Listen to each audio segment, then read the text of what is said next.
Hello everyone, आज है हमारा नीट रिवीजन का डे 8 और अभी तक मैं आपको क्लास 11th का चैप्टर 10 तक करवा चुकी हूँ। आज हम करने वाले हैं चैप्टर 11। लेट्स स्टार्ट, जो कि है transport in plants. Transport in plants क्या होता है, इसका डेफिनेशन क्या है?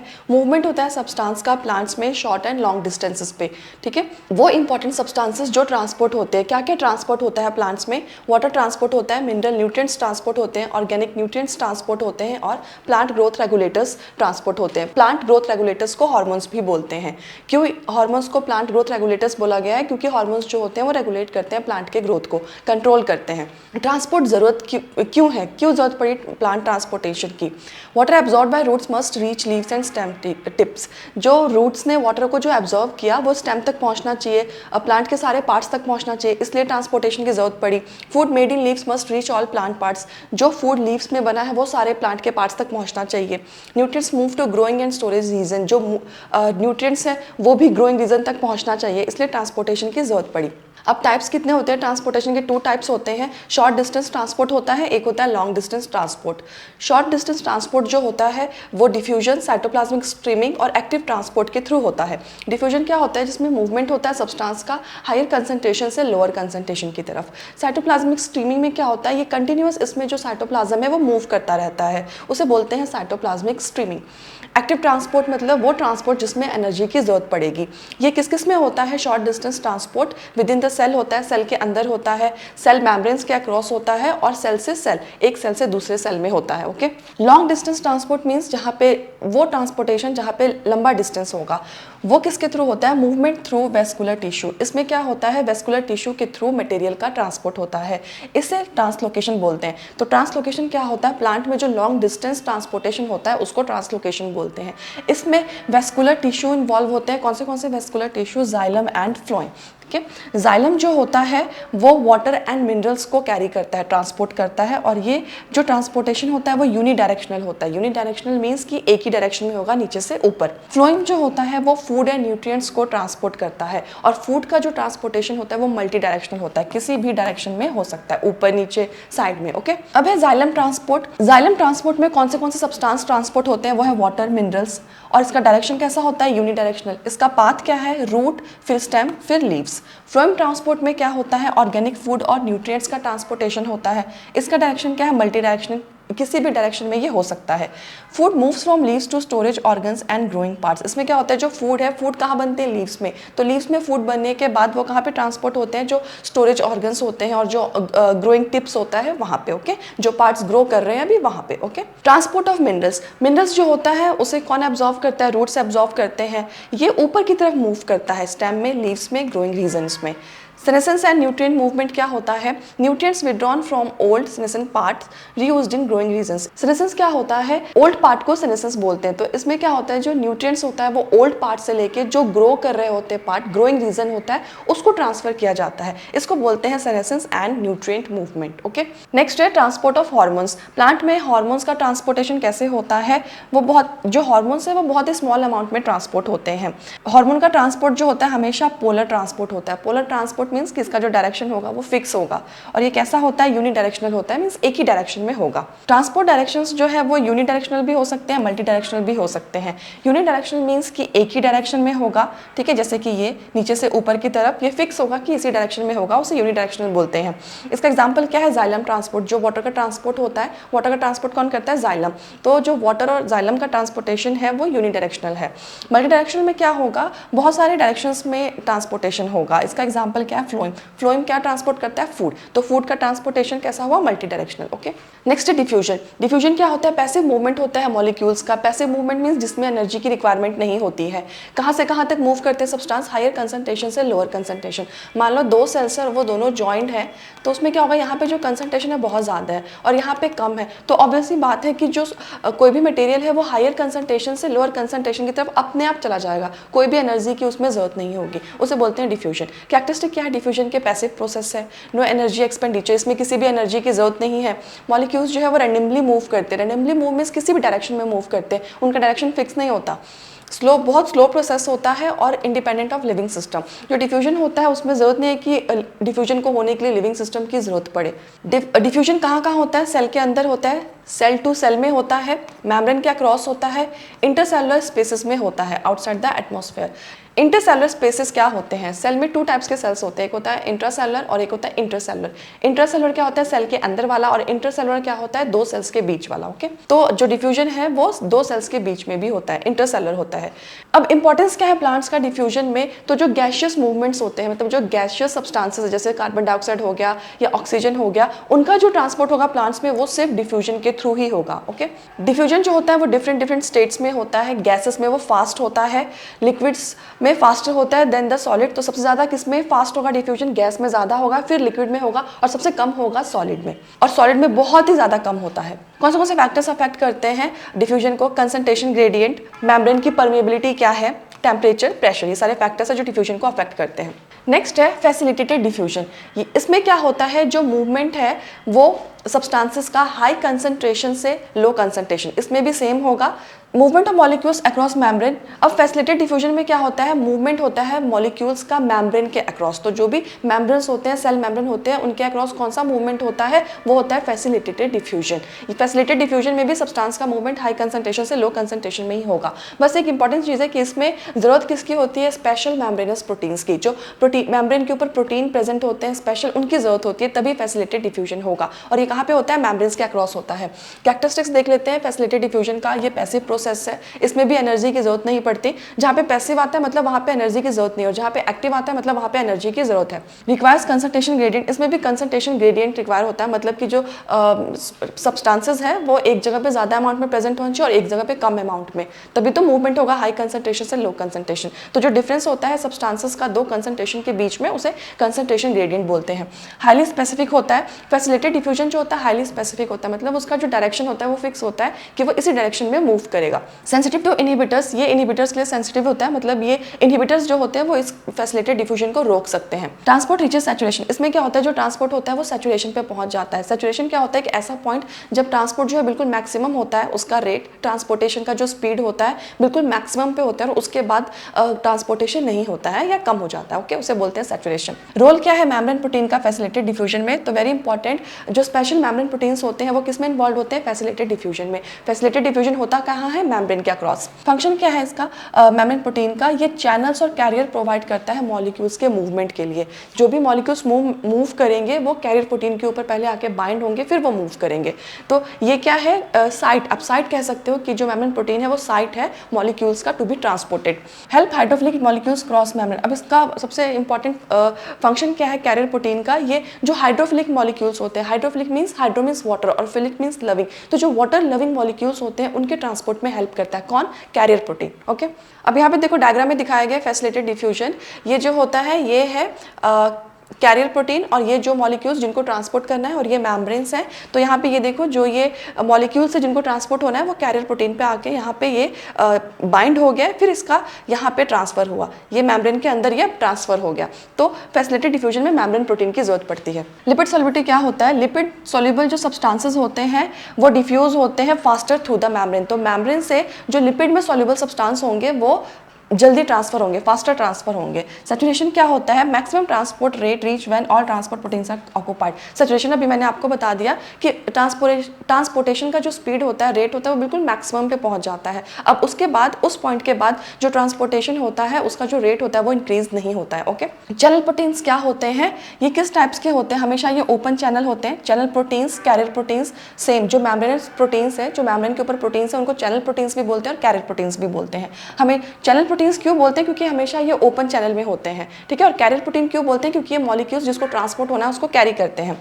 रेगुलेटेड चैनल है और ये लार्ज चैनल्स होते हैं। ओके, नेक्स्ट है passive symport, antiport and active transport क्या होता है? Membrane proteins help of substances across membrane. Membrane proteins जो होता है वो सब्सटेंसेस की मूवमेंट में हेल्प करता है अक्रॉस द मेम्ब्रेन। अब इसके कुछ टाइप्स है ट्रांसपोर्ट के, वो देख लेते हैं। सबसे पहला टाइप आता है सिम्पोर्ट। सिम्पोर्ट ट्रांसपोर्ट में क्या होता है? जो 2 मॉलिक्यूल्स होते हैं वो एक साथ अक्रॉस द मेम्ब्रेन ट्रांसपोर्ट होते हैं, ठीक है। जैसे यहाँ पे देखो, डायग्राम में दिखाया गया है, दोनों मॉलिक्यूल्स एक साथ ट्रांसपोर्ट हो रहे हैं, ठीक है। बोथ सब्सटेंस ट्रांसपोर्टेड साइमल्टेनियसली, मतलब एक साथ ट्रांसपोर्ट होंगे। तो सिम्पोर्ट में क्या होता है? दोनों मॉलिक्यूल्स एक साथ ट्रांसपोर्ट होंगे, सेम डायरेक्शन में ट्रांसपोर्ट होंगे। ओके, अब आता है एंटीपोड। एंटीपोड क्या होता है, इसमें जो दो मॉलिक्यूल्स होते हैं वो ट्रांसपोर्ट होते हैं बट ऑपोजिट डायरेक्शन में। ये देखो, एक इधर की तरफ जा रहा है, एक इधर की तरफ जा रहा है, तो वो एंटी मतलब ऑपोजिट, याद रखना, दो मॉलिक्यूल्स ऑपोजिट डायरेक्शन में ट्रांसपोर्ट होंगे। यूनिपोर्ट में क्या होता है, यूनी मतलब होता है सिंगल और पोर्ट मीन्स ट्रांसपोर्टेशन, तो यहाँ पे सिंगल मॉलिक्यूल का ट्रांसपोर्टेशन होगा, ठीक है, मेम्ब्रेन के अक्रॉस। अब यहाँ पे डायग्राम के थ्रू दिखाया गया है ये है, देखो, यूनिपॉट, एंटीपॉट, सिम्पॉट। सिम्पॉट में देखो दो मॉलिक्यूल्स एक साथ ट्रांसफर हो रहे हैं, ठीक है, मेम्ब्रेन के अक्रॉस, और ये जो होते हैं ना, ये दिखा रखे हैं जो ये कैरियर प्रोटीन है। और ये देखो एंटीपॉट में जो है वो दो मॉलिक्यूल्स ट्रांसफर हो रहे हैं बट अपोजिट डायरेक्शन में, एक इधर है एक इधर है। और यूनिपॉट में जो एक ही मॉलिक्यूल ट्रांसफर हो रहा है और एक ही डायरेक्शन में होगा वो। ओके, अभी यहाँ पे कंपेरिजन दिया गया है ट्रांसपोर्ट प्रोसेस का, ये प्रॉपर्टी लिखी हुई है और ये तीनों जो भी टाइप्स होते हैं फैसिलिटेटेड डिफ्यूजन के वो हैं। Require special membrane protein, simple diffusion में नहीं ज़रूरत होती है, फैसिलिटेटेड में ज़रूरत होती है, एक्टिव में भी ज़रूरत होती है। हाईली सिलेक्टिव, जो डिफ्यूजन होता है वो सिलेक्टिव नहीं होता है, ये हाईली सिलेक्टिव होता है, ये भी हाईली सिलेक्टिव होता है। ये क्या ट्रांसपोर्ट सैचुरेट्स, सिंपल डिफ्यूजन जो होता है वो सैचुरेट को ट्रांसपोर्ट नहीं करता है, ये दोनों करते हैं। अपहिल ट्रांसपोर्ट, सिंपल डिफ्यूजन जो होता है वो नहीं करता है, उसमें अपहिल ट्रांसपोर्ट नहीं होता है, फैसिलिटेटेड में भी नहीं होता है और एक्टिव ट्रांसपोर्ट में होता है। कैसे होता है वो भी हम बात करेंगे। एटीपी एनर्जी डिफ्यूजन में जरूरत नहीं होती, फैसिलिटेटेड में भी जरूरत नहीं होती है और एक्टिव में जरूरत होती है। ओके, अब आता है एक्टिव ट्रांसपोर्ट क्या है। इसमें मूवमेंट होगा सब्सटेंस का, एक्टिव है तो अब यहाँ पे एनर्जी की जरूरत पड़ेगी। अब एनर्जी की जरूरत क्यों पड़ेगी, क्योंकि ये अगेंस्ट द कंसंट्रेशन ग्रेडियंट है। Against the concentration gradient means कि ये यहाँ पे सब्सटेंसेस का मूवमेंट होगा लोअर कंसंट्रेशन से हायर कंसंट्रेशन की तरफ, इसे बोलते हैं अगेंस्ट द कंसंट्रेशन ग्रेडियंट। इसमें एनर्जी की जरूरत पड़ती है। ओके, एक्टिव ट्रांसपोर्ट के कुछ कैरेक्टरिस्टिक्स क्या है, ये भी मेम्ब्रेन प्रोटीन्स को यूज़ करता है, एनर्जी की जरूरत होती है। इसमें सब्सटेंसेस जो होते हैं लो कंसंट्रेशन से हाई कंसंट्रेशन की तरफ जाते हैं और इसको अपहिल ट्रांसपोर्ट भी बोलते हैं। तो आप ये याद रखना, एक्टिव ट्रांसपोर्ट को अपहिल ट्रांसपोर्ट भी बोलते हैं। क्यों इसको अपहिल ट्रांसपोर्ट बोला जाता है, क्योंकि जैसे हिल पे ऊपर चढ़ने के लिए हमें एनर्जी की जरूरत पड़ती है ना, वैसे ही इसमें एक्टिव ट्रांसपोर्ट में मॉलिक्यूल्स के ट्रांसपोर्टेशन के लिए एनर्जी की जरूरत पड़ती है, इसलिए इसे अपहिल ट्रांसपोर्ट बोला गया है। Okay, pumps, membrane proteins using energy to transport substances. Pumps क्या होते हैं, जो मेम्ब्रेन प्रोटीन्स होते हैं वो एनर्जी को यूज़ कर रहे हैं मॉलिक्यूल्स के ट्रांसपोर्टेशन के लिए, उसे पंप्स बोलते हैं। पंप्स का फंक्शन क्या होता है, पंप मॉलिक्यूल्स जो है वो कंसंट्रेशन ग्रेडियंट के अगेंस्ट होता है। ओके, सैचुरेशन क्या होगा, सैचुरेशन हम बात कर चुके हैं। ट्रांसपोर्ट में क्या होगा, ट्रांसपोर्ट जो है मैक्सिमम पे पहुंच जाएगा, उसके बाद जो है ट्रांसपोर्टेशन जो है नहीं होगा, उसे बोलते हैं सैचुरेशन। स्पेसिफिसिटी क्या है कैरियर प्रोटीन्स की, कैरियर प्रोटीन्स जो होते हैं वो हाईली स्पेसिफिक होते हैं, ठीक है, नेचर में हाईली स्पेसिफिक होते हैं। ये सिर्फ पर्टिकुलर सब्सटेंसेस को ही कैरी करेंगे, ऐसा नहीं। स्पेसिफिक का मतलब क्या है कि कुछ ही सब्सटेंसेस को ये कैरी करेंगे, ये नहीं कि किसी भी सब्सटेंस को ये कैरी कर देंगे, नहीं, ये सब्सटेंस के लिए बहुत स्पेसिफिक होते हैं। इफेक्ट होता है इसका इनहिबिटर्स के ऊपर, इनहिबिटर्स जो है वो कैरियर प्रोटीन्स के फंक्शन को रोक सकता है। ओके, सेंसिटिव होते हैं carrier proteins. Plant water relationship क्या है, वाटर का सबसे पहले इंपॉर्टेंस क्या होता है, वाटर जो है सारे फिजियोलॉजिकल एक्टिविटीज के लिए जरूरी है। प्लांट्स में फिजियोलॉजिकल एक्टिविटीज मीन्स जितने भी नॉर्मल एक्टिविटीज है जो प्लांट्स में होते हैं उसे लिविंग रखने के लिए, उसे फिजियोलॉजिकल एक्टिविटीज बोलते हैं। प्लांट्स में ही नहीं, किसी भी लिविंग ऑर्गेनिजम्स में जो सेलुलर एक्टिविटीज होती है, जो किसी भी ऑर्गेनिजम्स को लिविंग रहने के लिए जरूरत होती है, उनको फिजियोलॉजिकल एक्टिविटीज बोलते हैं। तो प्लांट्स में वाटर की जरूरत होती है फिजियोलॉजिकल एक्टिविटीज के लिए। ये एक मीडियम की तरह एक्ट करता है, डिजॉल्व सब्सटेंसेस की तरह। कौन, वाटर।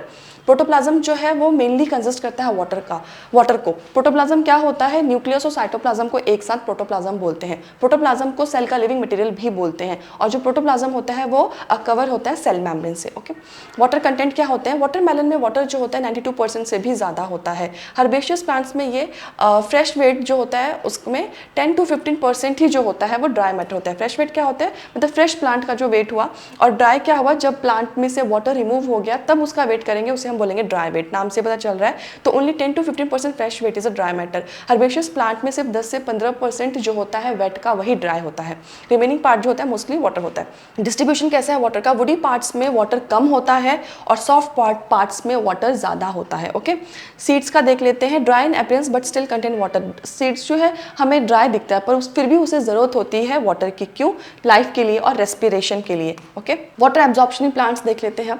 टेरेस्ट्रियल प्लांट्स जो होते हैं वो ह्यूज क्वांटिटी ऑफ वाटर को एब्जॉर्ब करते हैं। सबसे ज़्यादा वाटर किसको चाहिए होता है, ये टेरेस्ट्रियल प्लांट्स को ही। ट्रांसपीरेशन क्या होता है, ये वाटर का लॉस होता है थ्रू द लीव्स, ठीक है। लीव्स के थ्रू जो वाटर लॉस होते हैं उसे बोलते हैं ट्रांसपीरेशन, और ये किसके थ्रू होता है, इवेपोरेशन के थ्रू होता है, ठीक है। तो वेरी इंपॉर्टेंट, वाटर का लॉस प्लांट्स में सबसे ज़्यादा किसके थ्रू होगा, ट्रांसपीरेशन के थ्रू। क्या होता है ट्रांसपीरेशन में, इवेपोरेशन होता है वाटर का। इंपॉर्टेंस क्या एग्रीकल्चर में, water is often the limiting factor for plant growth. Water जो है वो लिमिटिंग फैक्टर है प्लांट ग्रोथ के लिए। वाटर नहीं होगा तो प्लांट का ग्रोथ नहीं होगा, फिर फर्दर प्रोडक्टिविटी नहीं होगी प्लांट की। एग्जाम्पल देख लेते हैं वाटर एब्जॉर्प्शन का। जो कॉर्न प्लांट है वो 3 litres per day water absorb करता है, और जो मस्टर्ड प्लांट है वो जितना उसका वेट होता है उसके इक्वल वाटर को एब्जॉर्ब करता है हर एक 5 घंटे में, ओके। वाटर पोटेंशियल क्या होता है, वाटर पोटेंशियल को साई डब्ल्यू से डिनोट करते हैं। ये मेजर होता है फ्री एनर्जी का। फ्री एनर्जी को काइनेटिक एनर्जी भी बोलते हैं। किसकी फ्री एनर्जी का, वाटर की फ्री एनर्जी का, इसलिए इसको वाटर पोटेंशियल बोला गया। पोटेंशियल मींस फ्री एनर्जी और काइनेटिक एनर्जी, और वाटर मतलब वाटर की फ्री एनर्जी और काइनेटिक एनर्जी क्या है, और इसको साई डब्ल्यू से डिनोट करते हैं। ये इंपॉर्टेंट क्यों है, क्योंकि ये वाटर की मूवमेंट को डिटरमाइन करता है। अब जो वाटर है वो किस डायरेक्शन में मूव करता है, हायर वाटर पोटेंशियल से लोअर वाटर पोटेंशियल में। इस प्रोसेस को डिफ्यूजन बोलते हैं, ओके। प्योर वाटर का वाटर पोटेंशियल क्या होता है, 0 होता है, और प्योर वाटर का ही सबसे ज़्यादा हाईएस्ट वाटर पोटेंशियल होता है। इसके कंडीशंस क्या होते हैं, कब 0 होगा, स्टैंडर्ड टेम्परेचर होना चाहिए और एटमॉस्फेरिक प्रेशर होना चाहिए। वाटर पोटेंशियल का सिंबल क्या होता है, साई, और इसकी यूनिट क्या होती है, पास्कल। नेक्स्ट है कंपोनेंट्स क्या होते हैं। वाटर पोटेंशियल के 2 कंपोनेंट्स होते हैं, सॉल्यूट पोटेंशियल जिसे साई एस से डिनोट करते हैं, साई ये हो गया, और एस ये सॉल्यूट को डिनोट करता है। प्रेशर पोटेंशियल क्या होता है, साई पी से डिनोट करते हैं। सॉल्यूट पोटेंशियल को अब देख लेते हैं, जो कि साई एस है। ये क्या होता है, डिक्रीज होता है वाटर पोटेंशियल में। वाटर पोटेंशियल अब डिक्रीज क्यों होगा, क्योंकि उसमें सॉल्यूट का डिजोल्व हो जाएगा, इसलिए जब वाटर में सॉल्यूट डिजोल्व हो जाते हैं तो जो सॉल्यूट का पोटेंशियल है वो डिक्रीज हो जाता है, और ये हमेशा नेगेटिव रहता है। सॉल्यूट पोटेंशियल हमेशा नेगेटिव रहेगा। इफेक्ट क्या होता है सॉल्यूट का, अगर मोर सॉल्यूट होंगे वाटर पोटेंशियल लो होगा, मोर नेगेटिव साई एस होगा, ओके, वेरी इंपॉर्टेंट। अब प्योर वाटर और सॉल्यूशन में देख लेते हैं क्या क्या होता है। प्योर वाटर में मैक्सिमम फ्री वाटर मॉलिक्यूल्स होते हैं, इसलिए इसका जो वाटर पोटेंशियल होता है इसका हाईएस्ट होता है, किसका, प्योर वाटर का। सॉल्यूशन में क्या होते हैं, जो फ्री वाटर मॉलिक्यूल्स होते हैं वो बहुत कम होते हैं, इसलिए इसका जो वाटर पोटेंशियल होता है बहुत कम होता है सॉल्यूशन का, ओके। अब रिलेशनशिप क्या है वाटर पोटेंशियल और सॉल्यूट पोटेंशियल में, पर कब, एटमॉस्फेरिक प्रेशर पे। तो एटमॉस्फेरिक प्रेशर पे जो वाटर पोटेंशियल होगा वो सॉल्यूट पोटेंशियल के इक्वल होगा, ओके। अब प्रेशर पोटेंशियल देख लेते हैं। प्रेशर पोटेंशियल का डेफिनेशन क्या है, ये इंक्रीज होता है वाटर पोटेंशियल में ड्यू टू अप्लाइड प्रेशर। जब हम प्रेशर को अप्लाई करते हैं तो उसमें क्या होता है, वाटर का जो वाटर पोटेंशियल है वो इंक्रीज हो जाएगा, इसे बोलेंगे प्रेशर पोटेंशियल, जिसे हम साई पी से डिनोट करते हैं। ये हमेशा पॉजिटिव होता है।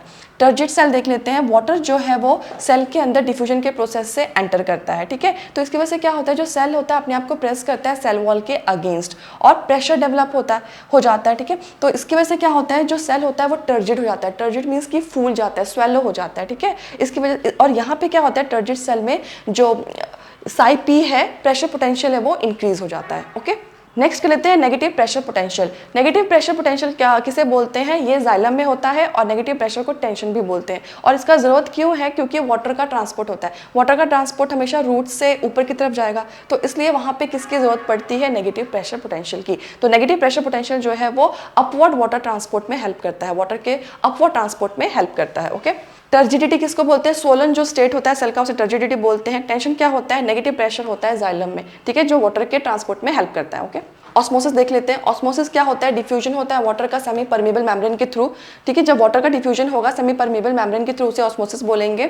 सेल वॉल जो होता है फ्रीली परमेबल होता है वाटर एंड सॉल्यूट्स के लिए। फ्रीली परमेबल मींस कि वो अलाउ करता है किसी भी वाटर एंड सॉल्यूट मॉलिक्यूल्स को कि सेल वॉल से वो मूव कर जाए। सेल मेम्ब्रेन जो है वो सेमी परमेबल क्यों है, क्योंकि वो सेलेक्टिव है, कुछ ही मॉलिक्यूल्स को अलाउ करता है कि वो सेल मेम्ब्रेन से पास हो। तो जो सेल वॉल है वो फ्रीली परमेबल है वाटर के लिए और सॉल्यूट्स के लिए। सेल मेम्ब्रेन जो टोनोप्लास्ट होते हैं वो मूवमेंट ऑफ सब्सटेंस को कंट्रोल करने के लिए इंपॉर्टेंट है, ठीक है।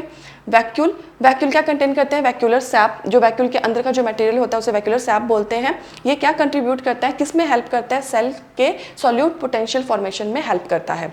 सेमी परमेबल मेम्ब्रेन का डेफिनेशन अभी मैंने आपको बता दिया कि ये कुछ ही सब्सटेंस अलाउ करता है वाटर के मूवमेंट को, पर जो कुछ मॉलिक्यूल्स होते हैं, कुछ जो सॉल्यूट्स होते हैं उनके मूवमेंट को रोकता है। लेकिन जो सेल वॉल है वो वाटर को भी अलाउ करता है और सॉल्यूट्स को भी अलाउ करता है। फ्रीली परमेबल है cell wall. Cell membrane semi permeable है। अब पोटैटो ऑस्मोमीटर देख लेते हैं क्या होता है।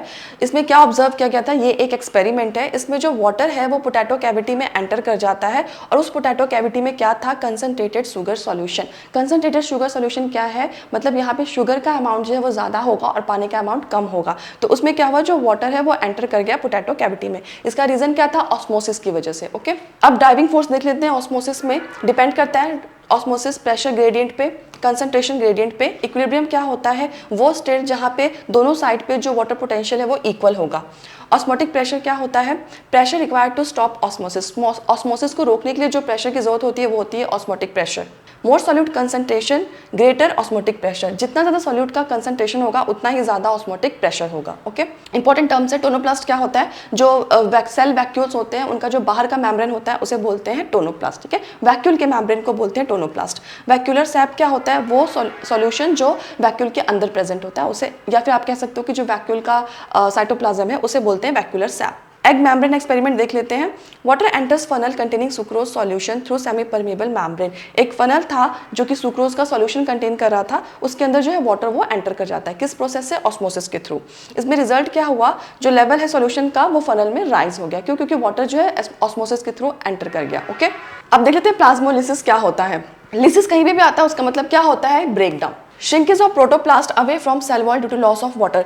प्लाज्मोलिसिस क्या होता है, ये प्रोटोप्लास्ट का श्रिंकेज होता है। श्रिंकेज मींस कि वो सिकुड़ जाएगा। उसकी वजह से क्या होता है कि जो प्रोटोप्लास्ट है वो सेल वॉल से दूर चला जाता है, अवे चला जाता है और उसमें वाटर का लॉस होता है। तो प्लाज्मोलिसिस में आप तीन चीज़ याद रखना, इसमें वाटर का लॉस होगा जिसकी वजह से प्रोटोप्लास्ट जो है वो श्रिंक हो जाएगा, सिकुड़ जाएगा, और जो प्रोटोप्लास्ट है वो सेल वॉल से दूर चला जाएगा। ये तीन चीज़। ठीक है, टाइप्स ऑफ सॉल्यूशंस, कौन से टाइप्स के सॉल्यूशंस होते हैं। सबसे पहला आता है आइसोटोनिक सॉल्यूशन। आइसोटोनिक सॉल्यूशन में क्या होता है, आइसो मींस इक्वल, इसे आप याद रखना। इसमें क्या होता है, जो एक्सटर्नल सॉल्यूशन होता है उसका जो ऑस्मोटिक प्रेशर होता है बिल्कुल साइटोप्लाज्म के अंदर जो सॉल्यूशन है उसके जितना होता है। ठीक है, ऑस्मोटिक प्रेशर। ओके, तो आइसोटोनिक सॉल्यूशन में क्या होगा, एक्सटर्नल सॉल्यूशन और जो साइटोप्लाज्म होगा उसका जो ऑस्मोटिक प्रेशर होगा वो सेम होगा। तो इसमें रिजल्ट क्या, अब दोनों जगह ही सेम है तो यहाँ पे मूवमेंट नहीं होगा किसी भी वाटर का। ठीक है, no net movement of water. इस कंडीशन को क्या बोलते हैं, फ्लैसिड। ठीक है, तो आइसोटोनिक सॉल्यूशन में जब आप सेल को रखोगे तो वहाँ पे क्या है, एक्सटर्नल सॉल्यूशन का भी जो ऑस्मोटिक प्रेशर है वो सेम है और साइटोप्लाज्म का भी सेम है। तो इसकी वजह से क्या होगा, वाटर ना बाहर जाएगा ना अंदर आएगा। तो इसमें क्या होगा, सेल जो होगा फ्लैसिड रहेगा। तो जो आइसोटोनिक सॉल्यूशन में सेल की कंडीशन को क्या बोलते हैं, फ्लैसिड, कोई चेंजेस नहीं आएंगे। ठीक है, हाइपोटोनिक सॉल्यूशन। अब हाइपो का मतलब क्या होता है, कम। तो इसमें क्या कम होगा, जो एक्सटर्नल सॉल्यूशन है वो ज़्यादा डाइल्यूट होगा as compare to cytoplasm. Dilute का मतलब क्या होता है, यहाँ पे डाइल्यूट मतलब कि यहाँ पे वाटर का अमाउंट ज़्यादा होगा, सॉल्यूट का कम होगा। ठीक है, तो यहाँ पे इसलिए कम, सॉल्यूट कम है इसलिए हाइपो बोला है। रिजल्ट इसका क्या होगा, अब वाटर जो है वो सेल के अंदर चला जाएगा। इससे इफेक्ट क्या होगा, जो सेल है वो स्वेल हो जाएगा। ठीक है, और इस कंडीशन को जब सेल जो है स्वेल हो जाता है उसे टर्जिडिटी बोलते हैं। ठीक है, टर्जिड सेल। तो टर्जिड सेल किसका कंडीशन है, हाइपोटोनिक सॉल्यूशन का। टर्जिड सेल कैसा होता है, स्वेल, जो सोलन सेल होता है उसे टर्जिड सेल बोलते हैं। और आइसोटोनिक सॉल्यूशन का कौन सा सेल कंडीशन है, वो है फ्लैजिड। और जो आइसोटोनिक सॉल्यूशन है उसका सेल कंडीशन कैसा है, फ्लैसिड। फ्लैसिड मींस वहाँ पे कोई चेंज नहीं है। ठीक है, क्योंकि उसमें वाटर का मूवमेंट नहीं हुआ है। और टर्जिड में क्या होता है, हाइपोटोनिक में टर्जिड हो जाता है सेल, क्योंकि इसमें वाटर जो है अंदर की तरफ जाता है इसलिए। अब आता है हाइपरटोनिक। हाइपरटोनिक सॉल्यूशन मींस कि कुछ यहाँ पे ज़्यादा होगा। क्या ज़्यादा होगा देख लेते हैं। यहाँ पे जो एक्सटर्नल सॉल्यूशन होता है वो कंसनट्रेटेड होता है साइटोप्लाज्म से। कंसनट्रेटेड मींस कि यहाँ पे जो अमाउंट होगा सॉल्यूट का वो ज़्यादा होगा, वाटर का कम होगा। अब यहाँ पे वाटर कम है तो इससे क्या होगा, जो वाटर है वो साइटोप्लाज्म से बाहर आ जाएगा। ठीक है, अब इसकी वजह से क्या होगा, जो सेल है वो श्रिंक हो जाएगा, सिकुड़ जाएगा, श्रिंकेज हो जाएगा सेल का। तो जो सेल श्रिंकेज है वो किसका कंडीशन है, हाइपरटोनिक सॉल्यूशन का। और जो टर्जिड सेल कंडीशन है, स्वेल सेल कंडीशन है, वो किसका है, हाइपोटोनिक सॉल्यूशन का। और जो फ्लैसिड सेल कंडीशन है वो है आइसोटोनिक सॉल्यूशन का। ओके, यहाँ पे ये देखो फिगर में दिखाया गया है, ये प्लाज्मोलाइज सेल है। ये देखो सेल यहाँ पे श्रिंक हो गया है, सेल वॉल से दूर हो गया क्योंकि यहाँ पे वाटर का लॉस हुआ है। और ये है टर्जिड सेल, यहाँ पे देखो सेल जो है वो पूरा स्वेल हो गया। ठीक है, क्योंकि वाटर जो है इसमें अंदर आया है। ओके, अब डी प्लाज्मोलिसिस क्या होता है, डी प्लाज्मोलिसिस उल्टा होगा प्लाज्मोलिसिस के। इसमें क्या होगा, हाँ, रिवर्स ऑफ प्लाज्मोलिसिस होगा, इसलिए डी प्लाज्मोलिसिस है। इसमें जो प्लाज्मोलिस सेल है उसको हाइपोटोनिक सॉल्यूशन में रखा जाता है। उससे रिजल्ट क्या होता है, वाटर जो है फिर से सेल के अंदर एंटर कर जाएगा। ठीक है, टर्गर प्रेशर क्या होता है, pressure exerted by protoplast against cell wall due to water entry. अब वाटर की एंट्री की वजह से जो प्रोटोप्लास्ट है वो सेल वॉल के अगेंस्ट प्रेशर लगाता है, उस प्रेशर को बोलते हैं टर्गर प्रेशर। ओके, तो प्रोटोप्लास्ट ने जो प्रेशर एग्जर्ट किया सेल वॉल के अगेंस्ट, जब वाटर एंटर किया सेल के अंदर, उसे बोलते हैं टर्गर प्रेशर। इंपॉर्टेंस क्या है टर्गर प्रेशर का? सेल के एनलार्जमेंट में, एक्सटेंशन ग्रोथ में और मैकेनिकल सपोर्ट के लिए टर्गर प्रेशर हेल्प करता है। फंक्शन क्या है सेल वॉल का? जो सेल वॉल है वो प्लांट सेल की बर्स्टिंग को रोकता है, ठीक है, क्योंकि वो रिजिड होता है, टफ होता है। ओके, अब ये देख लेते हैं प्रेशर पोटेंशियल क्या होता है। प्रेशर पोटेंशियल को साई पी से डिनोट करते हैं। Pressure develop inside turgid cell. Turgid cell के अंदर जो प्रेशर डेवलप होता है उसे बोलते हैं प्रेशर पोटेंशियल। इसका इंपॉर्टेंट पॉइंट क्या है प्रेशर पोटेंशियल का? ये हमेशा पॉजिटिव होगा। अब प्लाज्मोलिसिस का प्रोसेस देख लेते हैं, स्टेप देख लेते हैं क्या होता है। सबसे पहले सेल को हाइपरटोनिक सॉल्यूशन में प्लेस करेंगे, ठीक है, तो उससे क्या होगा, जो वाटर होगा वो बाहर की तरफ आ जाएगा। वाटर किसके थ्रू मूव करता है? ऑस्मोसिस के थ्रू। थर्ड स्टेप क्या होगा, वाटर फर्स्ट लॉस होगा कहाँ से? साइटोप्लाज्म एंड वैक्यूल से। उसकी वजह से जो प्रोटोप्लास्ट है श्रिंक हो जाएगा, सिकुड़ जाएगा और सेल वॉल से दूर चला जाएगा। अब इसका रिजल्ट क्या होगा, जो सेल है वो प्लाज्मोलाइज्ड हो जाएगा, ठीक है, श्रिंक हो जाएगा। अब डायरेक्शन देख लेते हैं वाटर मूवमेंट का। इसमें क्या होगा, जो वाटर है वो मूव करेगा हायर वाटर पोटेंशियल से। हायर वाटर पोटेंशियल कहाँ होता है? सेल के अंदर होता है। तो वाटर हायर वाटर पोटेंशियल से लोअर वाटर पोटेंशियल में मूव करेगा। और लोअर वाटर पोटेंशियल कहाँ पे होता है? आउटसाइड द सेल और आउटसाइड द सॉल्यूशन। प्रोटोप्लास्ट क्या होता है? मैं अभी आपको बता चुकी हूँ। प्रोटोप्लास्ट लिविंग मटेरियल होता है सेल का, जो कि न्यूक्लियस और साइटोप्लाज्म कंटेन करता है और सराउंडेड होता है प्लाज्मा मेम्ब्रेन से। वही यहाँ पे लिखा है। स्पेस जो होते हैं प्लाज्मोलाइज्ड सेल में वो किससे फिल होते हैं? हाइपरटोनिक एक्सटर्नल सॉल्यूशन से। ओके, अब फ्लैसिड सेल क्या होता है? फ्लैसिड सेल ये भी हम कर चुके हैं। Cell in which water entry and exit are equal. वो सेल जिसमें वाटर का एंट्री और एग्जिट दोनों इक्वल है, ना वाटर बाहर जाएगा ना वाटर अंदर आएगा। ये किस में होता है? आइसोटोनिक सॉल्यूशन में। याद रखना आप तीनों कंडीशंस, ठीक है, टर्जिड सेल, फ्लैसिड सेल और श्रिंकेज सेल। इम्बिबिशन क्या होता है? ये स्पेशल टाइप का डिफ्यूजन है जिसमें जो वाटर को सॉलिड मटेरियल एब्जॉर्ब करते हैं, ठीक है, इसे बोलते हैं इम्बिबिशन। तो इम्बिबिशन क्या होता है? जब सॉलिड वाटर को एब्जॉर्ब करेगा तो उसे बोलेंगे इम्बिबिशन, और ये स्पेशल टाइप का डिफ्यूजन है। सॉलिड्स मतलब कॉलॉइड्स हो गए, और जिसकी वजह से क्या होता है? वॉल्यूम में इंक्रीज हो जाता है। Imbibition as a diffusion. Water movement occurs along concentration gradient.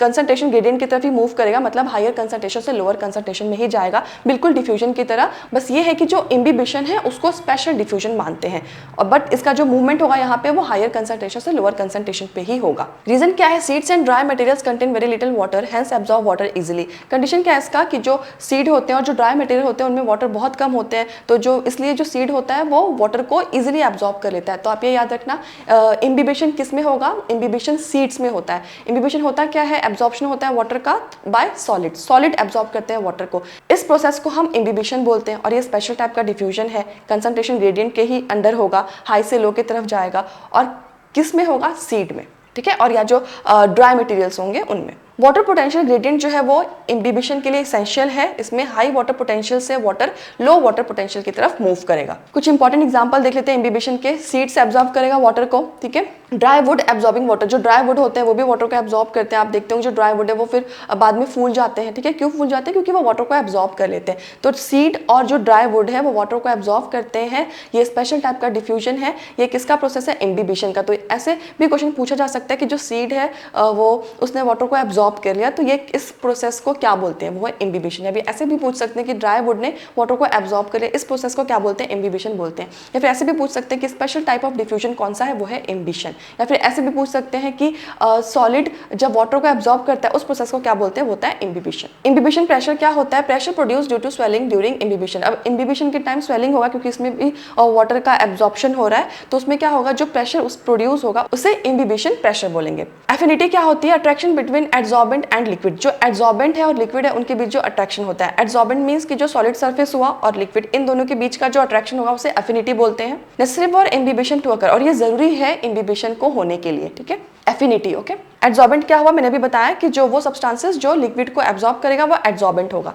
Examples कौन से एड्सॉर्बेंट्स के? Seed and would. Characteristic feature क्या है इम्बिबिशन का? ये सॉलिड्स और कोलॉइड्स में होता है, स्वेलिंग कॉज करता है, वॉल्यूम में इंक्रीज करता है, और ये पैसिव प्रोसेस है। पैसिव प्रोसेस में इसमें एटीपी की जरूरत नहीं है। Okay, one more important question, अगर ऐसे भी क्वेश्चन आ सकता है कि ड्राई सीड से हम चने भिगोते हैं या हम राजमा भिगोते हैं, तो वो सुबह जो होता है हमें स्वेलो दिखता है, फुला हुआ दिखता है, ठीक है। वो किस प्रोसेस की वजह से होता है? स्पेशल टाइप ऑफ डिफ्यूजन की वजह से, जिसे इम्बिबिशन बोलते हैं। ओके, नेक्स्ट है लॉन्ग डिस्टेंस ट्रांसपोर्ट। देख लेते हैं वाटर का। Movement of water, minerals and food over long distances in plants. Plants में जो लॉन्ग डिस्टेंस होता है वाटर, फूड एंड मिनरल्स का। वाटर मूव्स करता है वेस्कुलर बंडल्स के through, mainly through xylem. Xylem water transportation के लिए इसेंशियल होते हैं। डिफ्यूजन क्यों सफिशिएंट नहीं होता है? क्योंकि डिफ्यूजन से बहुत स्लो प्रोसेस है, सिर्फ शॉर्ट डिस्टेंस पे ही काम आता है। Example, movement across a plant cell, ठीक है, जिनका 550 माइक्रोमीटर वहीं तक, ये 2 to 2.5 सेकंड्स लेता है। क्यों जरूरत पड़ी स्पेशल ट्रांसपोर्ट सिस्टम की? क्योंकि जो लार्ज प्लांट्स हैं उनमें जो एब्जॉर्प्शन साइट है और स्टोरेज साइट्स जो है बहुत दूर दूर है, इसलिए जरूरत पड़ी। डिफ्यूजन और जो एक्टिव ट्रांसपोर्ट थे वो अकेले सफिशिएंट नहीं थे, इसीलिए स्पेशल ट्रांसपोर्ट सिस्टम की जरूरत पड़ी। तो स्पेशल ट्रांसपोर्ट सिस्टम कौन से होते हैं? जहाँ पे लॉन्ग डिस्टेंस पे ट्रांसपोर्टेशन होता है, और ये जाइलम एंड फ्लोएम होते हैं। जाइलम ट्रांसपोर्ट करता है वाटर को और फ्लोएम फूड को ट्रांसपोर्ट करता है। ओके, मास फ्लो क्या होता है? बल्क फ्लो, मूवमेंट जो होता है सब्सटेंसेस का वो बल्क में ट्रांसपोर्ट होता है एक पॉइंट से दूसरे पॉइंट में। क्यों? क्योंकि वहां पे प्रेशर का डिफरेंस होता है। कैरेक्टरिस्टिक देख लेते हैं मास फ्लो का। सब्सटेंसेस मूव जो जितने भी सब्सटेंसेस है वो मास में फ्लो करेंगे, तो एक टाइम पे ही सारे सब्सटेंसेस फ्लो करेंगे, ठीक है, और सेम स्पीड से फ्लो करेंगे। और ये ऐसे फ्लो करते जैसे फ्लोइंग रिवर होता है ना, उस वैसे चलता है मॉलिक्यूल्स का मास फ्लो या बल्क फ्लो। टाइप्स कौन से होते हैं प्रेशर ग्रेडियंट के? पॉजिटिव हाइड्रोस्टैटिक प्रेशर होता है, ठीक है, इसका एग्जांपल है गार्डन होज। नेगेटिव हाइड्रोस्टैटिक प्रेशर में क्या होता है? सक्शन थ्रू स्ट्रॉ, जो हम स्ट्रॉ से जो सक करते हैं उसमें नेगेटिव हाइड्रोस्टैटिक प्रेशर होता है, और जो गार्डन होज का जो पाइप होता है उसमें पॉजिटिव हाइड्रोस्टैटिक प्रेशर होता है। ट्रांसलोकेशन क्या होता है? बल्क मूवमेंट होता है सब्सटेंसेस का through vascular tissue. Long transport system में किसकी जरूरत पड़ती है? वेस्कुलर टिश्यू की। वेस्कुलर टिश्यू कौन से हैं? 2, जाइलम एंड फ्लोएम, ठीक है। तो वेस्कुलर टिश्यू में बल्क ट्रांसपोर्ट होगा। बल्क ट्रांसपोर्ट मीन्स कि एक साथ बहुत सारे सब्सटेंसेस का ट्रांसपोर्टेशन होगा, और वो सारे सब्सटेंसेस है वो एक सेम स्पीड से मूव करेंगे सेम टाइम पे। वेस्कुलर टिश्यू क्या होता है? मैंने भी आपको बता दिया, जाइलम एंड फ्लोएम, 2 टाइप्स की वेस्कुलर टिश्यू है। जाइलम क्या होता है? ट्रांसपोर्ट करता है वाटर को, मिनरल सॉल्ट्स को, कुछ ऑर्गेनिक नाइट्रोजन को और हार्मोन्स को। मेनली जाइलम का फंक्शन है वाटर ट्रांसपोर्ट को, बट इन सबको भी वो ट्रांसपोर्ट करता है। इसका डायरेक्शन क्या होता है? रूट से एरियल पार्ट्स में। फ्लोएम क्या होता है? ये ट्रांसपोर्ट करता है ऑर्गेनिक सॉल्यूट, फूड मान लो, ठीक है, इनऑर्गेनिक सॉल्यूट्स, मेनली फूड को करता है। इसका डायरेक्शन होता है लीफ से अदर प्लांट पार्ट्स में। अब प्लांट्स वाटर को एब्जॉर्ब कैसे करते हैं? रूट्स एब्जॉर्ब करता है वाटर को। ये देखो यहाँ पे रूट्स दिखाया गया है। मेनली जो है एब्जॉर्बिंग रीजन रूट में वाटर का वो है रूट हेयर्स। ये जो आपको दिख रहे हैं ना रूट में, ये इसको रूट हेयर्स बोलते हैं। रूट हेयर्स होते हैं क्या है? थिन वॉल्ड स्लेंडर एक्सटेंशन होते हैं रूट एपिडर्मल सेल्स के। Root epidermal cells means root का जो आउटर पार्ट होता है उसे रूट एपिडर्मल सेल्स बोलते हैं। तो रूट एपिडर्मल सेल्स के ये थिन वॉल्ड एक्सटेंशंस हैं, स्लेंडर एक्सटेंशंस हैं। स्लेंडर एक्सटेंशंस मीन्स कि लंबे, ठीक है। थ्रेड लाइक स्ट्रक्चर भी बोल सकते हो आप रूट हेयर्स को। फंक्शन क्या है इसका? रूट हेयर का सरफेस एरिया को इंक्रीज करेगा फॉर द एब्जॉर्प्शन के लिए, और एब्जॉर्ब करेगा वाटर एंड मिनरल्स को। सो वाटर एंड मिनरल्स को कौन एब्जॉर्ब करता है? रूट हेयर्स, जो कि रूट में प्रेजेंट होते हैं। और दूसरा इसका फंक्शन है ये एब्जॉर्प्शन के सरफेस एरिया को इंक्रीज करता है। इसमें एब्जॉर्प्शन का मोड क्या है? डिफ्यूजन के थ्रू ही होता है। पाथवे क्या है वाटर मूवमेंट का? 2 पाथवेज होते हैं, apoplast pathway and symplast pathway. Apoplast pathway में क्या होता है? कंटिन्यूअस सिस्टम होता है किसका? सेल वॉल का और इंटरसेलुलर स्पेस का। इंटरसेलुलर स्पेस क्या होता है मैं बता चुकी हूँ। Does not cross sell membrane. इसमें जो एपोप्लास्ट में सेल मेम्ब्रेन को क्रॉस नहीं कर पाते हैं। ओके, कैरेक्टरिस्टिक क्या है एपोप्लास्टिक मूवमेंट की? Through cell walls and intercellular space. सिर्फ सेल वॉल और इंटरसेलुलर स्पेसेस से ही मूवमेंट होगा एपोप्लास्ट में, सेल मेम्ब्रेन को क्रॉस नहीं करेगा। फास्ट मूवमेंट होती है। मास फ्लो होता है। मास फ्लो मीन्स बहुत सारा सब्सटेंस जो है एक साथ मूव करेगा सेम डायरेक्शन में और सेम स्पीड पे। ये वाटर पोटेंशियल ग्रेडियंट पे डिपेंड होते हैं। सिम्प्लास्ट पाथवे का देख लेते हैं। Continuous network of interconnected protoplast. इसमें इंटरकनेक्टेड प्रोटोप्लास्ट का कंटिन्यूअस कनेक्शन होता है, और ये जो कनेक्शंस होते हैं सेल के बीच में, 2 सेल्स के बीच में जो कनेक्शंस होते हैं उसे क्या बोलते हैं? प्लाज्मोडेस्माटा। कैरेक्टरिस्टिक क्या है सिम्प्लास्ट पाथवे की? वाटर जो है वो मूव करेगा थ्रू साइटोप्लाज्म। इसमें क्रॉस करेगा प्लाज्मा मेम्ब्रेन में, एपोप्लास्ट में क्रॉस नहीं करा था प्लाज्मा मेम्ब्रेन को, और एपोप्लास्ट में सेल वॉल और इंटरसेलुलर स्पेसेस से वाटर का ट्रांसपोर्टेशन हो रहा था। सिम्प्लास्ट में क्या है? वाटर जो साइटोप्लाज्म के थ्रू मूव करता है और सेल मेम्ब्रेन को भी क्रॉस करेगा। ये स्लो होता है एपोप्लास्ट से, और ये पोटेंशियल ग्रेडियंट के अक्रॉस अकर होता है। ओके, कौन से फोर्स रिस्पॉन्सिबल होते हैं? एपोप्लास्ट में cohesion and adhesion of water, ठीक है। एपोप्लास्ट के लिए कौन सा फोर्स होता है? Cohesion and adhesion of water. Symplast में कौन सा फोर्स होता है? Cytoplasmic streaming. साइटोप्लाज्मिक स्ट्रीमिंग क्या होता है? कंटिन्यूअस मूवमेंट होता है साइटोप्लाज्म का। साइटोप्लाज्मिक स्ट्रीमिंग किसमें होगा? सिम्प्लास्ट में, और cohesion and adhesion of water किसमें होगा? एपोप्लास्ट। ओके, तो ये डायग्राम में देखो आपको दिखाया गया है एपोप्लास्ट और symplast. Apoplast blue line indicate कर रहा है और सिम्प्लास्ट येलो लाइन। तो ये देखो ये एपिडर्मिस है, और ये जो कनेक्शन है 2 सेल के बीच उसे प्लाज्मोडेस्माटा बोलते हैं। फिर कहाँ पे जाएगा? ये प्लाज्मा मेम्ब्रेन, अंदर वाला पार्ट कॉर्टेक्स, फिर एंडोडर्मिस, ठीक है, फिर पेरिसाइकल, ये कैस्पेरिन स्ट्रिप बोलते हैं, और यहाँ पे है, फिर उसके बाद जाइलम पे। कैस्पेरिन स्ट्रिप क्या होता है? ये इम्परमेबल टू वाटर, मतलब ये वाटर इसमें एंटर नहीं कर सकते। क्यों? क्योंकि यहाँ पे सुबेरिन का डिपोजिशन होता है। किस पे? कैस्पेरियन स्ट्रिप पे। ओके, प्लांट्स और वाटर को एब्जॉर्ब कैसे करते हैं? साइटोप्लाज्मिक स्ट्रीमिंग से। मूवमेंट होता है साइटोप्लाज्म का सेल के अंदर, सिम्प्लास्टिक मूवमेंट में हेल्प करता है। कैस्पियन स्ट्रिप क्या होता है? Suberised band present in endodermis. Caspian strip जो होता है वो एंडोडर्मिस में प्रेजेंट होता है, मैं अभी आपको बता चुकी हूँ। उसमें क्या होता है? सुबेरिन, इसलिए उसको सुबेराइज्ड बोला गया है। इसी की वजह से जो कैस्पियन स्ट्रिप है ये इस पे वाटर जो है वो एंटर नहीं कर पाता है। ये देखो क्या करता है? ब्लॉक करता है एपोप्लास्टिक मूवमेंट ऑफ वाटर। ये भी मैं आपको बता चुकी हूँ, ये वाटर के मूवमेंट को ब्लॉक करता है। क्यों? क्योंकि उसमें सुबेरिन का डिपोजिशन है, ये एंडोडर्मिस में प्रेजेंट होता है। वाटर फोर्स्ड होते हैं टू मूव थ्रू सिम्प्लास्ट, इसकी वजह से जो वाटर है फिर सिम्प्लास्ट के थ्रू मूव कर जाएंगे। एंडोडर्मिस क्या होता है? वाटर जो एंडोडर्मिस में क्या होता है? वाटर मूवमेंट जो है वो सिम्प्लास्टिक बन जाता है। कहाँ पे? एंडोडर्मिस में। वेरी इंपॉर्टेंट, कौन से पॉइंट पे वाटर जो है सिम्प्लास्टिक हो जाता है? एंडोडर्मिस पे। क्यों? क्योंकि वहाँ पे सुबेरिन कैस्पियन स्ट्रिप और सुबेरिन का डिपोजिशन है। जाइलम एलिमेंट्स कौन से होते हैं? जाइलम वेसल्स एंड ट्रिकेट्स, ये नॉन लिविंग कंडक्ट्स हैं, ठीक है। जाइलम एलिमेंट्स के नॉन लिविंग पार्ट्स कौन से हैं? जाइलम वेसल्स एंड ट्रिकेट्स, ये एपोप्लास्ट के पार्ट हैं। ये यहाँ पे देखो डायग्राम में दिखाया गया है। एंडोडर्मिस ये ब्लू वाला जाइलम है, ये सिम्प्लास्टिक पाथ है, ये एपोप्लास्टिक पाथवे, ये कॉर्टेक्स है, और ये जो दिख रहा है ये वाला ये कैस्पिरिन स्ट्रिप है, ये पेरिसाइकल है, और ये जो पर्पल वाला है वो फ्लोएम है। ओके अब आता है माइकोराइजा। माइकोराइजा मीन्स कि ये सिम्बायोटिक एसोसिएशन होगा किसका? फंगस और प्लांट रूट्स का। सिम्बायोटिक एसोसिएशन मीन्स कि दोनों ही एक दूसरे को बेनिफिट करेंगे, एक साथ रहेंगे दोनों ही। ओके फंक्शन क्या है माइकोराइजा का? फंगस जो है वो एब्जॉर्व करेगा वाटर एंड मिनरल आयंस, ठीक है।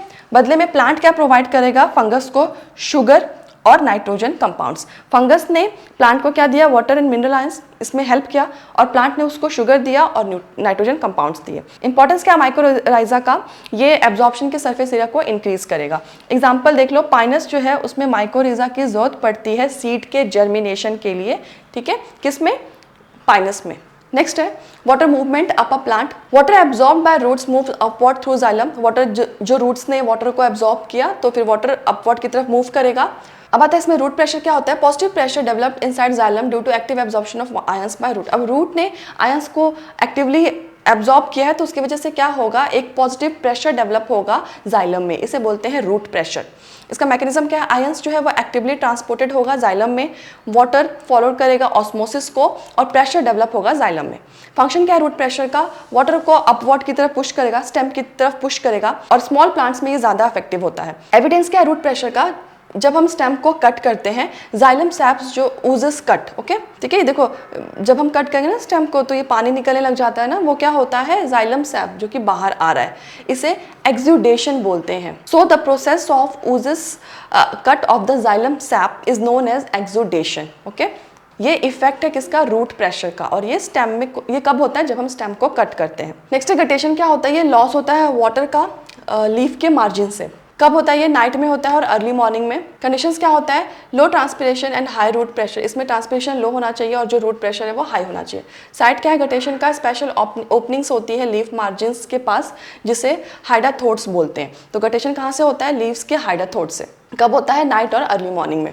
लिमिटेशंस क्या है रूट प्रेशर की? रूट प्रेशर जो है सिर्फ स्मॉल पुश में हेल्प करता है। Cannot transport water in tall trees में ये वाटर को ट्रांसपोर्ट नहीं कर सकता। मेन फोर्स क्या है वाटर ट्रांसपोर्ट के लिए? Most water transport occurs due to transpirational pull. Transpirational pull की वजह से मोस्ट वाटर ट्रांसपोर्ट होते हैं। ट्रांसपिरेशनल पुल क्या होता है? Pulling force generated due to transpiration from leaves. जब लीव्स के थ्रू ट्रांसपिरेशन होता है तो जो पुलिंग फोर्स जनरेट होता है उसे बोलते हैं ट्रांसपिरेशन पुल। नेक्स्ट है cohesion tension transpiration pull theory. Water is pulled upward, इसमें वाटर जो है अपवर्ड की तरफ पुल होता है। क्यों? क्योंकि वाटर जो है वो इवेपोरेट होता है लीव्स से, जाइलम में टेंशन डेवलप हो जाएगा और कंटिन्यूअस वाटर कॉलम पुल्ड होंगे अपवर्ड की तरफ। ओके ये देखो अपवर्ड की तरफ मूव हो रहे हैं। ट्रांसपिरेशन क्या होता है? अब ट्रांसपिरेशन जो होता है लॉस होता है वाटर का वेपर के फॉर्म में from the aerial parts of plants, और इसका मेन साइट क्या है? स्टोमेटा।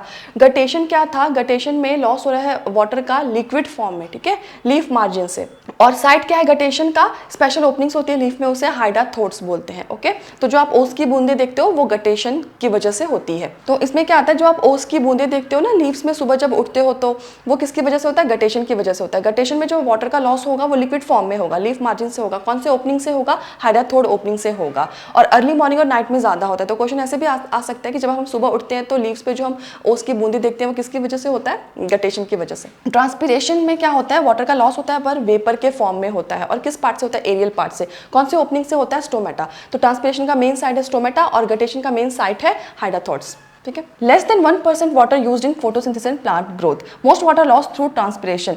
1% से भी कम वाटर जो है वो फोटोसिंथेसिस और प्लांट ग्रोथ में यूज होते हैं, बाकी जो होते हैं ट्रांसपिरेशन के थ्रू लॉस हो जाते हैं। क्वेश्चन ऐसे भी आ सकता है कि most of the water loss through transpiration, सबसे ज्यादा वाटर लॉस किसके थ्रू होता है? ट्रांसपिरेशन के थ्रू। वाटर ट्रांसपोर्ट रेट क्या है? जाइलम ट्रांसपोर्ट करता है वाटर को 50 metres per hour. Root pressure and water column क्या है? रूट प्रेशर हेल्प करता है reestablish broken water column. Xylem में जो वाटर कॉलम्स ब्रेक हो जाते हैं उनको रीस्टैब्लिश कौन करता है? Root pressure. ठीक है। ट्रांसपिरेशन क्या है? इवेपोरेटिव लॉस है वाटर का फ्रॉम प्लांट्स। इसमें से जो वाटर होगा वो वेपर के फॉर्म में लॉस होगा, और इस प्रोसेस को जब वाटर वेपर के फॉर्म में लॉस होता है तो उसे क्या बोलते हैं? इवेपोरेशन। तो इवेपोरेशन किस में होता है वाटर का? वो होता है ट्रांसपिरेशन प्रोसेस में। मेन साइड इसका लीव्स के पे प्रेजेंट स्टोमेटा होते हैं। स्टोमेटा क्या? टाइनी पोर्स होते हैं जो लीफ पे प्रेजेंट होते हैं। इनका फंक्शन क्या होता है स्टोमेटा का? ट्रांसपिरेशन में हेल्प करना, गैसेस के एक्सचेंज में हेल्प करना, जो कि mainly oxygen and carbon dioxide है। ये देखो जो बीच में जो स्पेस है ये स्टोमेटा, जो साइड में सेल्स है स्टोमेटा के उसे गार्ड सेल्स बोलते हैं। Openings and closing of stomata क्या होता है? डे टाइम पे जो स्टोमेटा होता है वो ओपन रहता है और नाइट में जो स्टोमेटा है वो बंद हो जाता है। ठीक है। गार्ड सेल्स क्या होते हैं? कंट्रोल करते हैं स्टोमेटा के ओपनिंग एंड क्लोजिंग को। Inner wall thick and elastic, outer wall thick. तो गार्ड सेल का जो अंदर वाला वॉल होता है वो थिक होता है और जो बाहर वाला वॉल होता है वो थिन होता है। मैकेनिज्म क्या है स्टोमेटल ओपनिंग के? जब गार्ड सेल टर्जिड हो जाएगा, टर्जिड मतलब फूल जाएगा, स्वेल हो जाएगा, फिर क्या होगा? जो आउटर वॉल्स है वो आउटर वॉल्स जो होते हैं वो बाहर की तरफ बल्ज हो जाते हैं। ठीक है, निकल जाते हैं। फिर उसके बाद क्या होता है? जो इनर वॉल्स होते हैं वो क्रिसेंट शेप्ड के बन जाते हैं। क्रिसेंट शेप आप यहाँ पे देख रहे हो ये। ठीक है। फिर उसके बाद जैसे ही वो क्रिसेंट शेप के बनेंगे जो स्टोमेटा है, स्टोमेटल पोर जो है वो ओपन हो जाएगा। माइक्रोफाइब्रिल्स का रोल क्या है? Cellulose microfibrils arrange readily. जो सेलुलोज के माइक्रोफाइब्रिल्स होते हैं वो रेडिली अरेंज्ड होते हैं। इसका रिजल्ट क्या होता है? ये स्टोमेटा को इजिली ओपन होने में हेल्प करते हैं। कौन? माइक्रोफाइब्रिल्स। स्टोमेटा का क्लोजर में देखो, जब गार्ड सेल वाटर को लूज कर देगा तो जो गार्ड सेल है वो फ्लैसिड हो जाएंगे। इसकी वजह से क्या होगा? स्टोमेटा क्लोज हो जाएगा और इससे क्या होगा? वाटर स्ट्रेस और वाटर लॉस होगा। तो स्टोमेटा की जो ओपनिंग है वो कैसे हो रही है? जब सेल टर्जिड हो रहा है। और स्टोमेटा का क्लोजर कब हो रहा है? जब सेल जो है वो फ्लैसिड हो रहा है। Distribution of stomata, dorsiventral leaf. Dicot में क्या होता है? मोर स्टोमेटा जो होते हैं लोअर सरफेस पे होते हैं।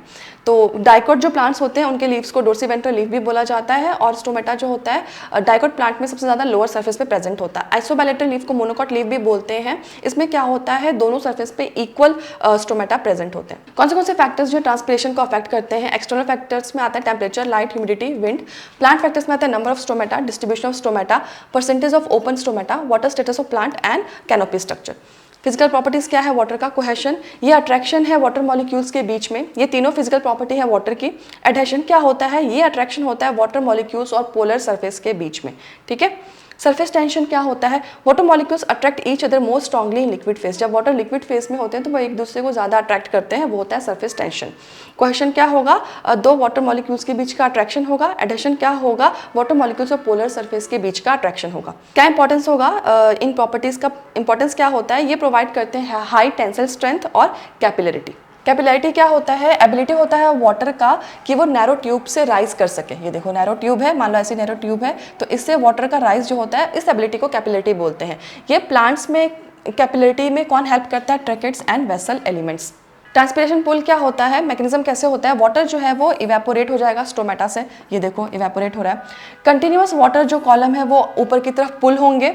वाटर मूव कर जाएगा जाइलम से लीफ सेल्स की तरफ। वाटर वेपर डिफ्यूजन क्या होता है? वाटर वेपर डिफ्यूजन करता है कहाँ से? सब स्टोमेटल कैविटी से लेकर के एटमॉस्फेयर में। ये जो होता है ये क्रिएट करता है ट्रांसपिरेशनल पुल। ओके। हाइट क्या होता है वाटर ट्रांसपोर्ट का? ट्रांसपिरेशन जो है वो वाटर को पुल कर सकता है 130 मीटर्स तक। ठीक है। वाटर कॉलम को ट्रांसपिरेशन 130 मीटर तक पुल कर सकता है। ओके। अब है ट्रांसपिरेशन एंड फोटोसिंथेसिस। ट्रांसपिरेशन का फंक्शन क्या होता है? ट्रांसपिरेशनल पुल क्रिएट करता है, ट्रांसपोर्ट ऑफ वाटर में हेल्प करता है। वाटर के ट्रांसपोर्ट में कौन हेल्प करता है? ट्रांसपिरेशन। वाटर को ट्रांसपोर्ट करता है सिंथेसिस के लिए, ट्रांसपोर्ट करता है मिनरल को रूट से लेकर सारे प्लांट पार्ट्स तक।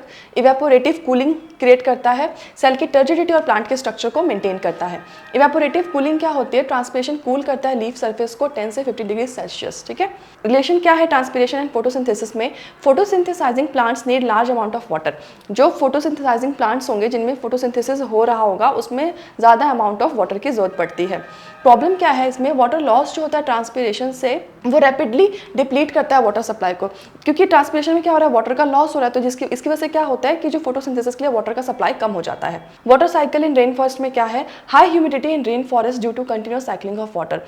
रेन फॉरेस्ट में ह्यूमिडिटी हाई क्यों होती है, क्योंकि वहाँ पे साइक्लिंग होती है वाटर की कंटिन्यूअसली, रूट से लीफ में जाता है, फिर लीफ से एटमॉस्फेयर में, फिर सॉइल में, तो ठीक है, ये साइकिल चलता रहता है। C4 प्लांट्स क्या होते हैं, C4 पाथवे जो होता है उसमें क्या होता है, maximise CO2 availability, carbon dioxide ज़्यादा अवेलेबल रहेगा और इसमें वाटर लॉस मिनिमाइज होगा। Efficiency of C4 plants, efficiency क्या है C4 प्लांट्स की, जो C4 प्लांट्स हैं वो कार्बन को ट्वाइसली फिक्स करते हैं और उतनी एफिशिएंसी से फिक्स करते हैं। Lose only half as much water, सिर्फ हाफ ही इसमें लूज होता है। ओके, अब है uptake and transport of mineral nutrients. Source क्या है न्यूट्रिएंट का, फ्रॉम एटमॉस्फेयर से जो प्लांट से कार्बन और ऑक्सीजन लेता है, ठीक है, कार्बन कहाँ से लेगा, CO2 से, और सॉइल से प्लांट क्या लेता है, mineral water and hydrogen. Minerals है nitrogen, phosphorus, potassium, calcium, magnesium. Uptake of mineral ions कैसे होता है, मिनरल्स जो होता है वो वाटर के जैसे एब्जॉर्ब नहीं होता है। क्या रीज़न है, क्योंकि उसके ऊपर चार्ज्ड पार्टिकल्स होते हैं और वो फ्रीली मेम्ब्रेन्स को क्रॉस नहीं कर सकते हैं। दूसरा है कंसंट्रेशन डिफरेंस, मिनरल कंसंट्रेशन जो होता है सॉइल में वो रूट से कम होता है, इसलिए।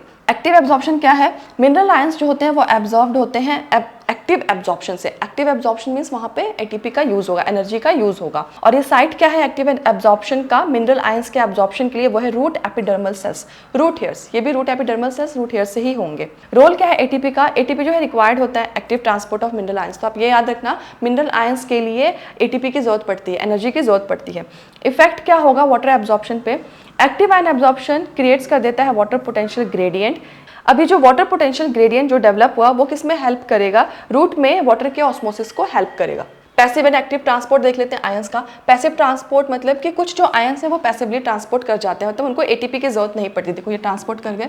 एक्टिव ट्रांसपोर्ट में क्या होगा, मोस्ट जो आयंस होते हैं उन्हें वो एक्टिवली ट्रांसपोर्ट करते हैं, मतलब उन्हें ATP की जरूरत पड़ती है। रोल क्या है ट्रांसपोर्ट प्रोटीन्स का, स्पेसिफिक मेम्ब्रेन प्रोटीन्स होते हैं, ये आयंस को पंप करते हैं रूट सेल्स में। एंडोडर्मिस क्या होता है, एंडोडर्मल जो सेल्स होते हैं वो रेगुलेट करते हैं, मतलब कंट्रोल करते हैं किसको, आयंस की क्वांटिटी को, कितना आयंस जाएगा। Type of ions entering xylem, xylem में कौन सा आयन एंटर करेगा वो कौन कंट्रोल करता है, एंडोडर्मिस। सुबेरिन है एंडोडर्मिस में, ये सुबेरिन लेयर अलाउ करते हैं selective one way transport ions, ठीक है। तो जो सुबेरिन डिपोजिशन होता है एंडोडर्मिस में, जिसे हम कैस्पेरियन स्ट्रिप बोलते हैं, ठीक है, वो क्या करता है, वो जो सुबेरिन लेयर है वो अलाउ करता है selective selection of ions. Selective selection means कि कुछ ही आयंस को वो अलाउ करेगा, ठीक है, और वन वे ट्रांसपोर्ट होता है आयंस का, ठीक है, किसमें, सुबेरिन इन एंडोडर्मिस में। नेक्स्ट है ट्रांसलोकेशन। ट्रांसलोकेशन मिनरल आयंस का, after entering xylem mineral ions move upward through, फिर जाइलम में एंटर करने के बाद जो मिनरल आयंस है वो ऊपर की तरफ मूव करेंगे, ट्रांसपिरेशन स्ट्रीम होगा। ट्रांसपोर्ट पाथवे क्या है इसका, मिनरल आयंस जो है वो जाइलम पे पहुंचते हैं कैसे, एक्टिव अपटेक से, पैसिव अपटेक से, और कॉम्बिनेशन ऑफ बोथ, दोनों से, एक्टिव अपटेक से भी हो सकते हैं, पैसिव अपटेक से भी हो सकते हैं, या दोनों के कॉम्बिनेशन से भी। मेन सिंक क्या है मिनरल आयंस का, ग्रोइंग रीजन्स। ग्रोइंग रीजन्स कौन से होते हैं, apical meristem, lateral meristem. Developing structure, young leaves हो गए, फ्लावर्स हो गए, फ्रूट्स हो गए, सीड्स हो गए। स्टोरेज ऑर्गन्स कौन से हुए, roots, tubers, other storage tissue, ठीक है, यहाँ पे मिनरल आयंस की जरूरत पड़ती है। अनलोडिंग ऑफ मिनरल आयंस, अब मिनरल आयंस का अनलोडिंग कैसे होगा, साइट क्या होता है अनलोडिंग का, फाइन वेन एंडिंग्स। जो फाइन वेन एंडिंग्स होंगे ना, ये देखो ये रहा फाइन वेन एंडिंग्स यहाँ पे। मैग्नीज्म कैसे होगा, तो अनलोडिंग कैसे होगा मिनरल आयंस का, डिफ्यूजन के थ्रू और एक्टिव अपटेक के थ्रू, ठीक है। नेक्स्ट है रीमोबिलाइजेशन ऑफ मिनरल्स। रीमोबिलाइजेशन क्या होता है मिनरल्स का, इसमें ट्रांसफर होता है मिनरल आयंस का जो ओल्ड पार्ट है, सनेसेंट पार्ट है प्लांट के, उससे जो अभी यंग ग्रोइंग पार्ट्स है उसमें, ठीक है। तो मूवमेंट होगा मिनरल आयंस का ओल्ड टिश्यू से यंग टिश्यूज में। देखो ये ओल्ड टिश्यू है तो यहाँ से यंग टिश्यू में चला गया, जो डेवलपिंग पार्ट होगा वहाँ पे चला जाएगा आयंस, उसे बोलेंगे remobilisation of minerals. Older senescing leaves जो होते हैं वो ट्रांसफर करते हैं मिनरल को यंगर लीव्स में, ग्रोइंग रीजन्स में। डेसिडस प्लांट्स क्या होते हैं, जब लीफ फॉल होने वाला होता है उससे पहले क्या होता है, मिनरल्स जो होता है वो लीफ से विड्रॉ हो जाता है, निकल जाता है, कब, लीफ फॉल से पहले, और जो दूसरे प्लांट पार्ट में स्टोर हो जाता है। तो क्या होता है डेसिडुअस प्लांट्स में क्या होता है, लीफ फॉल से पहले जो मिनरल, लीफ के गिरने से पहले जो मिनरल स्टोर था उस लीव्स में वो दूसरे प्लांट पार्ट्स में चला जाएगा और वहाँ स्टोर हो जाएगा। जो रेडिली मोबिलाइज्ड एलिमेंट्स होते हैं वो कौन से होते हैं, phosphorus, sulphur, nitrogen and potassium. Readily mobilised means कि जो मोबिलाइज्ड होते हैं, रीलोकेट हो सकते हैं। नॉन रिमोबिलाइज्ड एलिमेंट कौन से हैं, कैल्शियम, ठीक है। कैल्शियम जो है very important non remobilised element है। क्यों? क्योंकि जो कैल्शियम है स्ट्रक्चरल कंपोनेंट है और ये रीमोबिलाइज नहीं होता। स्ट्रक्चरल कंपोनेंट है कैल्शियम, इसलिए वो रीमोबिलाइज नहीं होगा। Very important, which of the following is non remobilised element, वो है calcium. Forms of nitrogen transport के फॉर्म कौन से हैं? इनऑर्गेनिक फॉर्म में नाइट्रोजन जो है मिनरल आयंस के फॉर्म में होगा, जैसे NO3- NH4+। ऑर्गेनिक फॉर्म कौन सा है नाइट्रोजन का? Amino acids related compounds. Most nitrogen transported जो होता है वो ऑर्गेनिक फॉर्म में होता है। Transport of phosphorus and sulphur small amount transported होता है as a organic compound. Xylem and phloem interaction क्या होता है? स्मॉल एक्सचेंज होता है मटेरियल्स का, किसके बीच में? जाइलम एंड फ्लोएम के बीच में, बहुत ही स्मॉल होगा। इंपॉर्टेंट कॉन्सेप्ट क्या है? Xylem does not transport any inorganic substance. Xylem किसी भी इनऑर्गेनिक सब्सटेंस को ट्रांसपोर्ट नहीं करेगा, और फ्लोएम जो है किसी भी ऑर्गेनिक सब्सटेंस को ट्रांसपोर्ट नहीं करेगा। Very important, okay. Phloem transport देख लेते हैं। फ्लोएम ट्रांसपोर्ट में क्या होता है? ट्रांसपोर्ट होता है सोर्स से सिंक तक। ट्रांसपोर्ट होता है फूड का फ्लोएम टिश्यू के थ्रू। फूड को कौन ट्रांसपोर्ट करता है? फ्लोएम। इसमें मेन फूड कौन सा ट्रांसपोर्टेड होता है? सुक्रोज। Very important. सोर्स क्या है? वो सोर्स वो होगा जहाँ पे फूड सिंथेसाइज हो रहा है। तो कहाँ पे फूड सिंथेसाइज होता है? लीव्स में। सिंक क्या होगा? वो पार्ट जहाँ पे जो फूड है वो जाएगा, यूज होगा।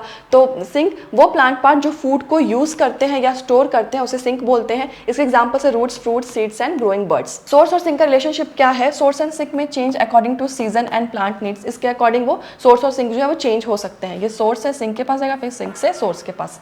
एग्जाम्पल क्या है सोर्स सिंक रिवर्सल का? अर्ली स्प्रिंग में क्या होता है? जो स्टोर्ड फूड होते हैं रूट में, वो क्या बन जाते हैं? सोर्स बन जाते हैं, ठीक है।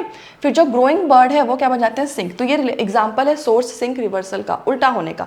अर्ली स्प्रिंग में स्टोर्ड फूड जो रूट वाले वो सोर्स बन जाएंगे, और जो ग्रोइंग बर्ड है वो बन जाएंगे सिंक।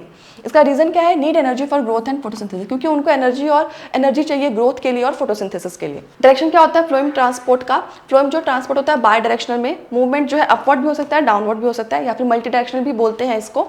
कंपेरिजन कर लेते हैं फ्लोएम और जाइलम का। फ्लोएम में ट्रांसपोर्ट बाय डायरेक्शनल होता है और फूड ट्रांसपोर्ट होता है। जाइलम में यूनिडायरेक्शनल होता है और वाटर ट्रांसपोर्ट होता है अपवर्ड की तरफ। फ्लोएम सैप क्या होता है? फ्लोएम सैप में वाटर और सुक्रोज प्रेजेंट होते हैं, और फ्लोएम सैप में अदर शुगर्स, हार्मोन्स और अमाइनो एसिड्स भी प्रेजेंट होते हैं, बट मेनली वाटर और सुक्रोज इसका कंपोजिशन है। किसका? फ्लोएम सैप का। फ्लोएम सैप मीन्स फ्लोएम के अंदर वाला पार्ट। नेक्स्ट है ट्रांसलोकेशन क्या है? मूवमेंट होता है फूड का थ्रू द फ्लोइंग, इस प्रोसेस को ट्रांसलोकेशन बोलते हैं। नेक्स्ट है प्रेशर फ्लो और मास फ्लो क्या होता है?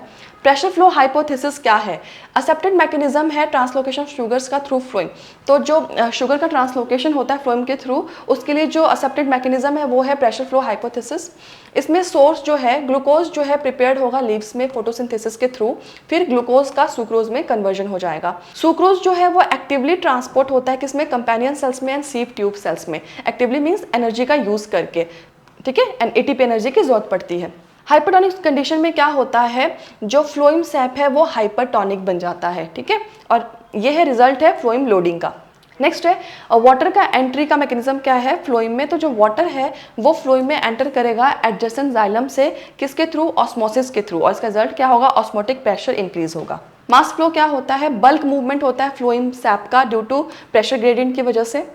मास फ्लो मतलब बल्क फ्लो, ज़्यादा अमाउंट में फ्लो होगा। डायरेक्शन क्या होता है मास फ्लो का? हाई प्रेशर से लो प्रेशर की तरफ।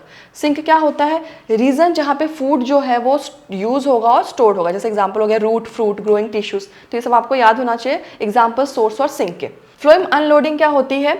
सुक्रोज जो है वो एक्टिवली ट्रांसपोर्ट होगा फ्लोइम के बाहर सिंक सेल्स में, ठीक है।